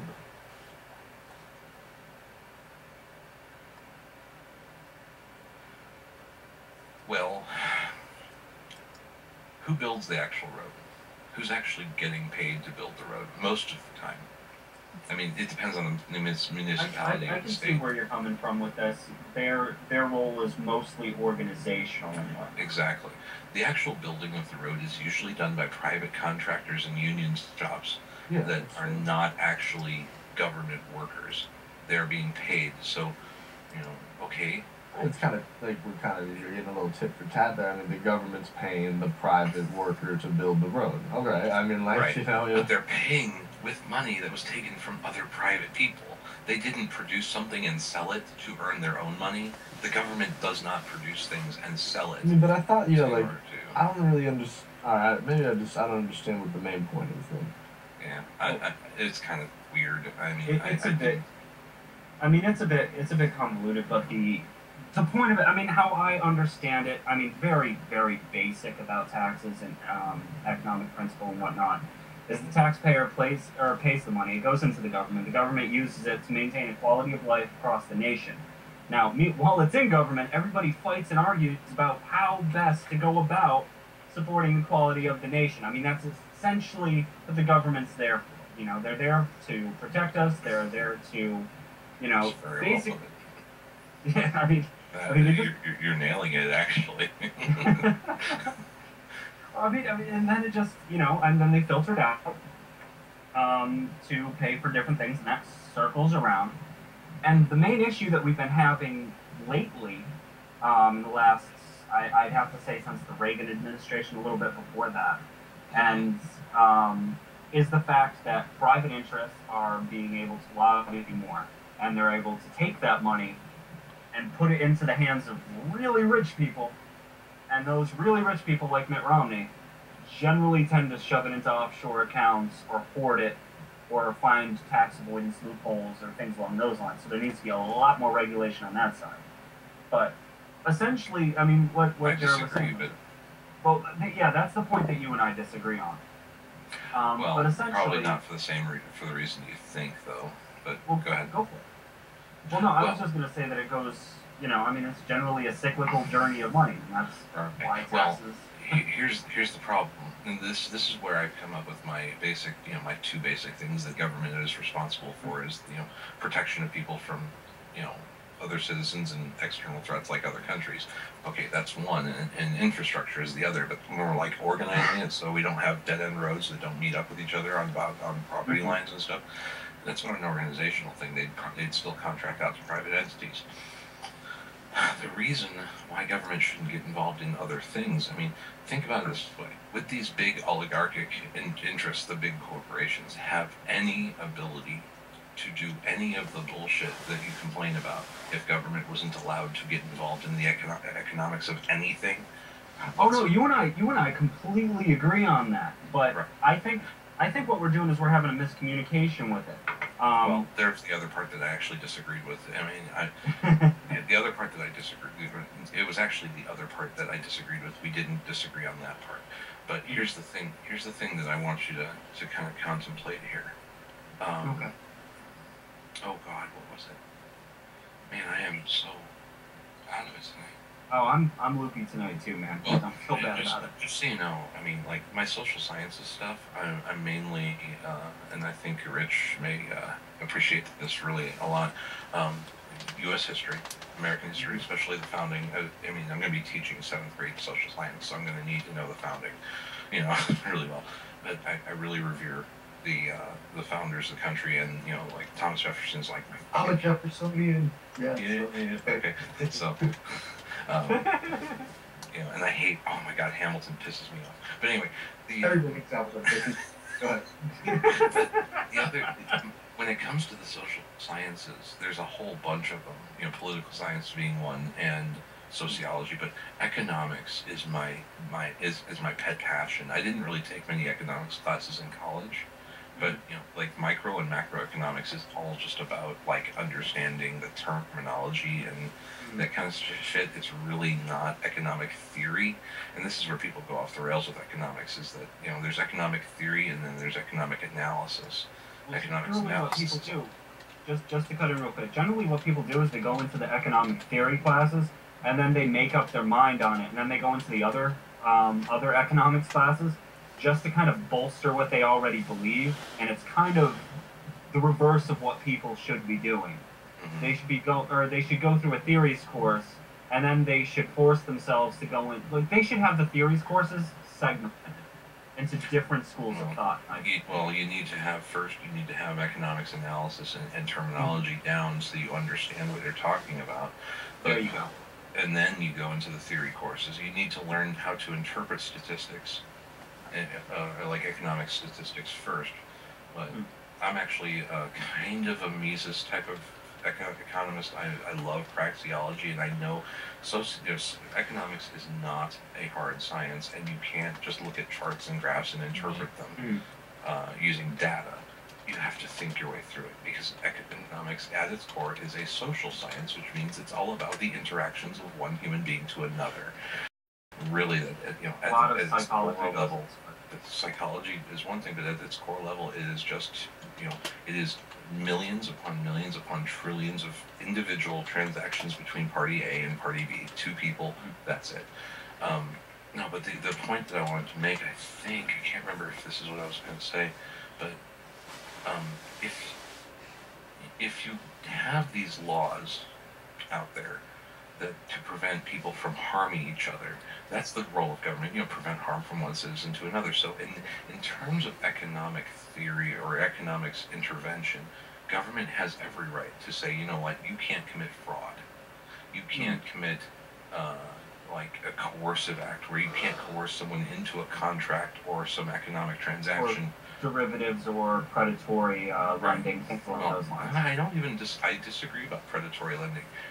If you go in fully informed about what you are going to be required if you default, and required to do, if you go in fully informed, then you know what? Sucks to you. But most of these people don't go in fully informed to do that. Yeah, and There's a lot of report them upon keep report us of like informed. elderly women who can't even read and have no education, who have bankers coming out to their house. Yeah, I'm not talking about bad lending. I'm talking about like actual straight up predatory. Or if we want to use the Republican scenario right now, legitimate rape. Like if you legitimately get raped by a bank. Actually, no, but on that note, on that Aiken guy with that legitimate rape thing, I don't want to be an apologist for him because I think he's a douchebag, but I know where he was coming from with the legitimate rape thing. He was differentiating between false rape claims and real rape claims. A false rape claim being, like that buyer's remorse the day afterwards, like, I didn't know what I was doing and I really didn't enjoy the sex, and the guy was kind of a douchebag because he didn't call me back, so I'm going to claim he raped me. That's an illegitimate rape claim. Yeah, he used a really poor language. Yeah. He did. Also, he does. I mean, and this goes back to He doubled down on it. He fucking doubled down. How the fuck did he double down on that? He tried to clarify his statements, and I think he kicked more teeth down his throat. So. Oh god.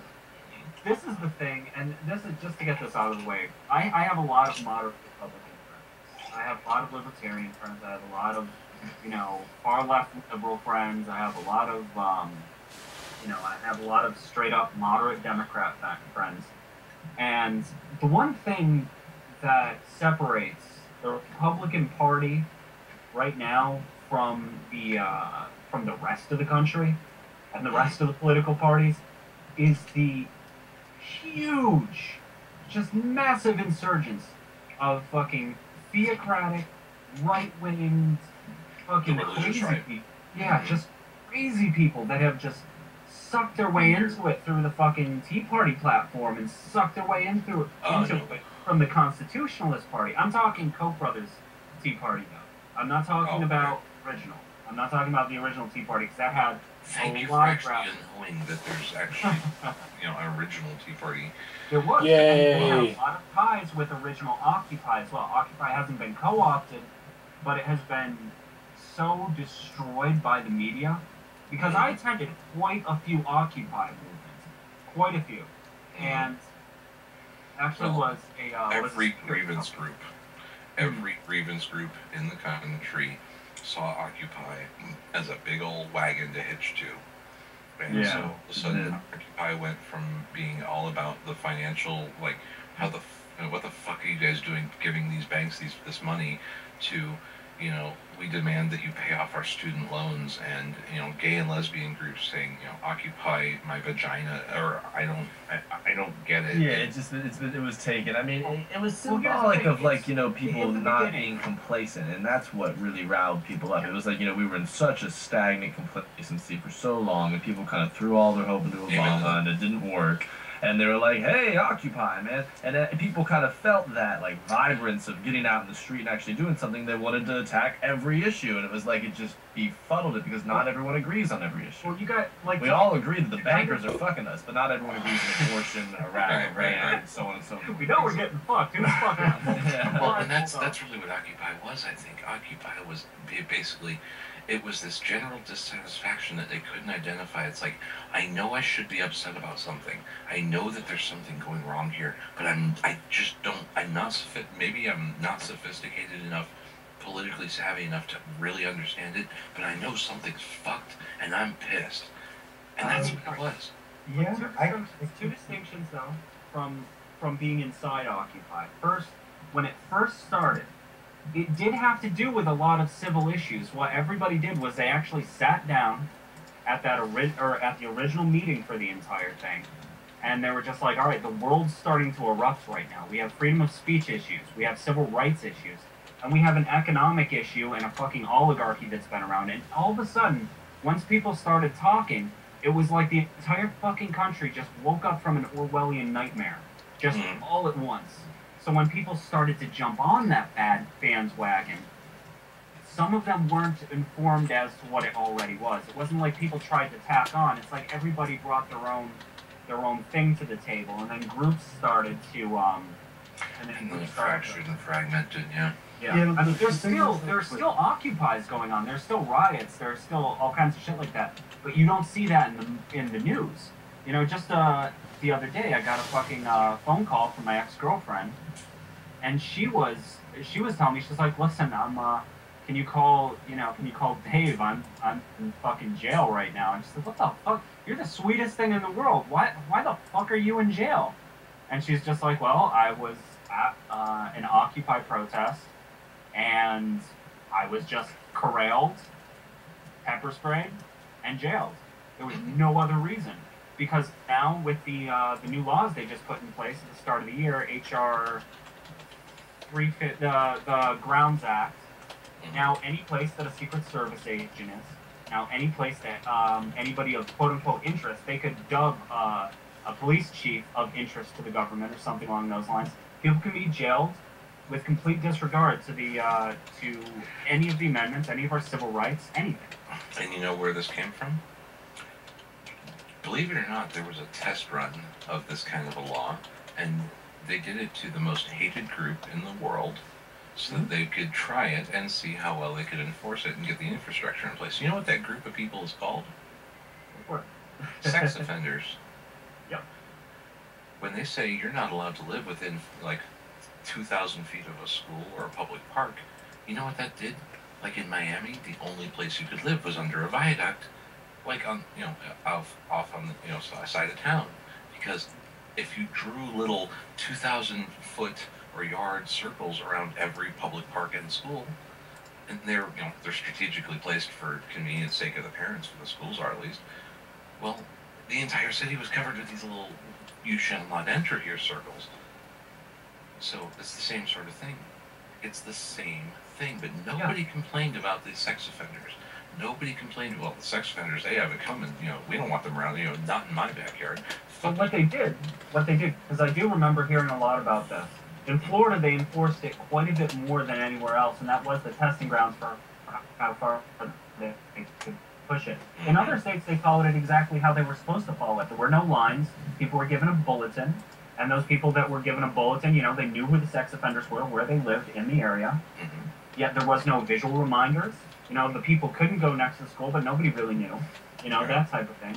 You know, but meanwhile, in, as you were saying, the testing ground for the law, you know, Florida, they had all these visual representations. You know, they had tape, they had things along those lines. You know, and it was a much more visceral reaction by the public, you know, as to this is a group we should despise. You know, and you know, Well, honestly, of... rightfully so. But by taking someone's rights away, it paves, you know, precedents to take other people's rights away. It's the same thing. Remember that poem from World War II? First they came for the, you know, for the communists. You know, first they came for the whatever. First they came for the communists. Then, you know, but I wasn't a communist, so I said nothing. And then they came for the trade unionists, but I wasn't a trade unionist. Then so I said nothing. Then they came for the Jews, but I was not a Jew, so I said nothing. Then they came for me, and by that time there was no one left to speak up for me. Yeah, and usually now they go for the most despised groups first, the most convenient to go after. Well, and if they can't find a despised group, they make one, like druggies. Yeah. It's like, oh, sex offenders, druggies, deadbeat dads. You know, heck, the feminist movement has pretty much succeeded in vilifying 50% of the population as being. Well, we have to kind of look at the feminist movement in 3 or 4 different factions too, because there is a decent feminist movement, but you also have radical feminists, extremist Marxist feminists, things along those lines. Right. I have quite a few friends that are sex positive feminists that, you know, I agree almost wholly with their ideals. I think that they should label themselves as humanists because of all the flack. Right. You know, but they choose. If you agree with, you know, if you agree with equality, then why are you naming your entire movement unequally? You know, why are you singling out? Yeah, that's the only thing about the viewpoints of these friends that I don't get. Nobody ever pounds their fist in the air for equality. Yeah. The thing is that when I was in college, I made friends with a lot of peace studies majors, actually. And the thing is that I love these cats because the thing is that they when the movement started taking place, especially Occupy Wall Street, I immediately went to them and I wanted to ask them, well, okay, what are your guys' thoughts? And these are people that have studied nonviolent movements throughout the 20th century.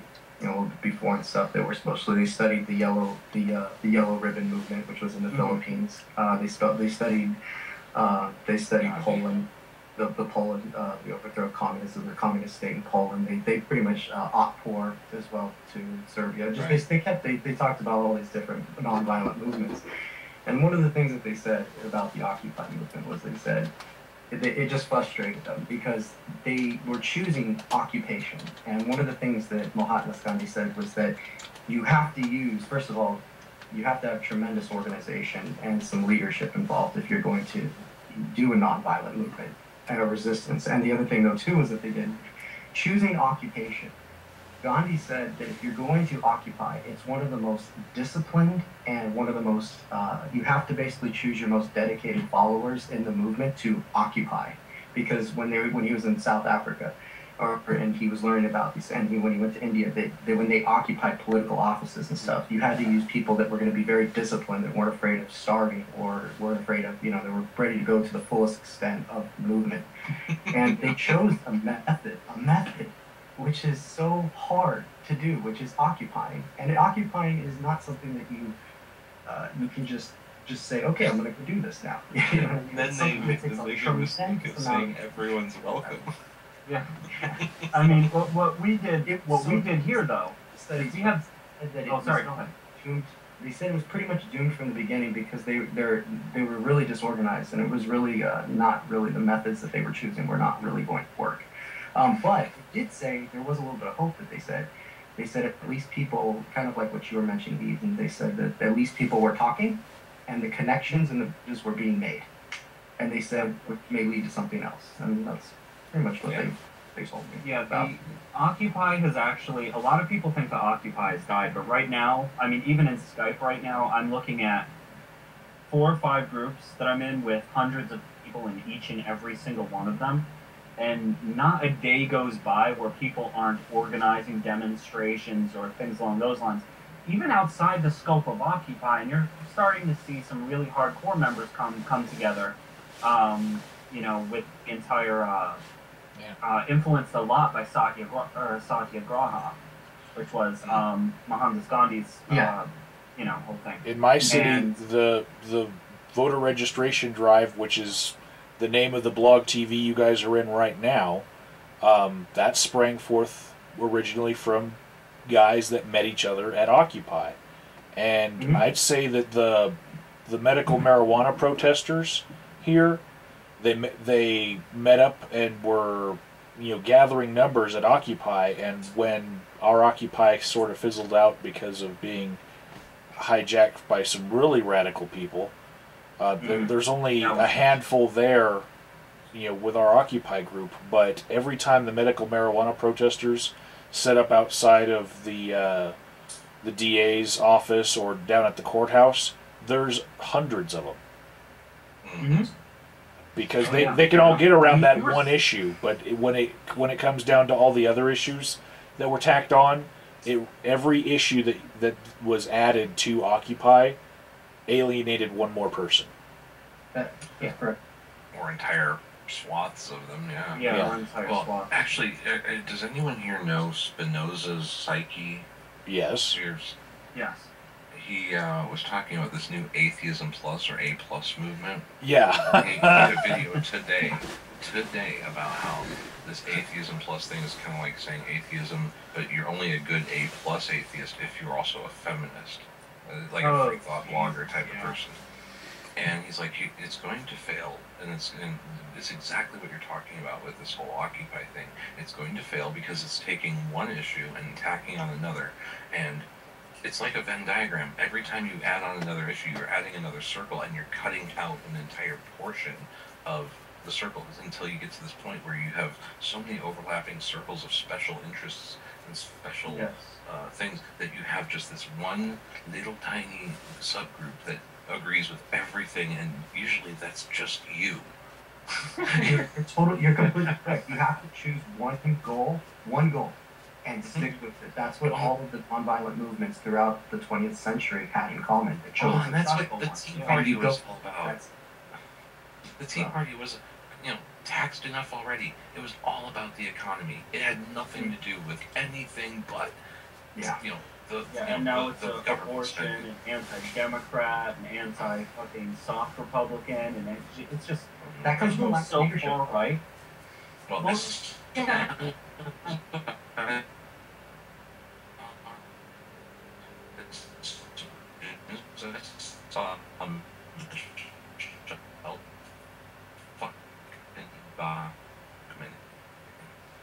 Involved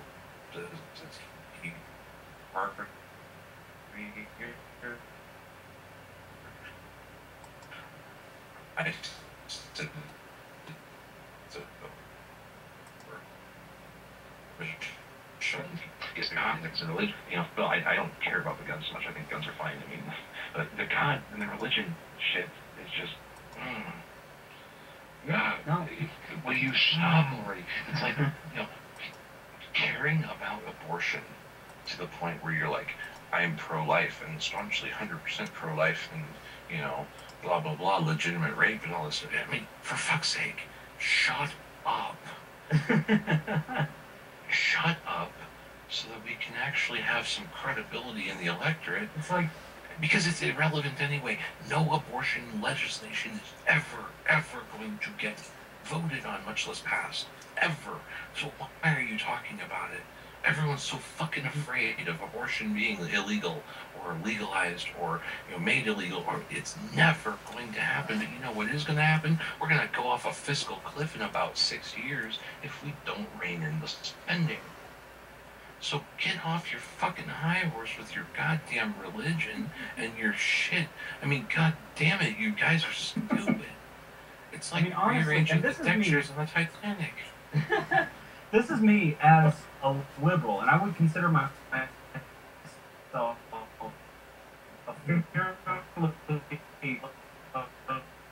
I'm one of the very few liberal with fucking teeth that I know. Mhm. You know, and I'm even saying I'm agreeing with Republicans on virtually everything. But even I'm sitting here saying, like, listen, there are things that the Republicans are right about economically. There are some fucking things, you know, and there are a lot of things the fucking Democrats are right on here. You know, notice how I said some and then a lot, but you know, I'm biased. But the point of the matter is, moderates need to get together and just fucking agree on shit. I don't want to see this fucking, like, blocking people to make fucking Obama look bad. I don't want to see this blocking people to fucking sturdy the party platform so there's absolutely no chance Romney will win. And you know what? There's a good fucking chance he's going to win because of all the fucking fighting here. You know, it's ridiculous. You know, the guy with the deepest pockets usually wins. I'm predicting at least a 7-point spread in this election in the popular vote. Romney winning by 7%, maybe as much as 10. Really? Obama is fucked. Yeah. That's how you see it? Mm-hmm. Okay. I would go the other way.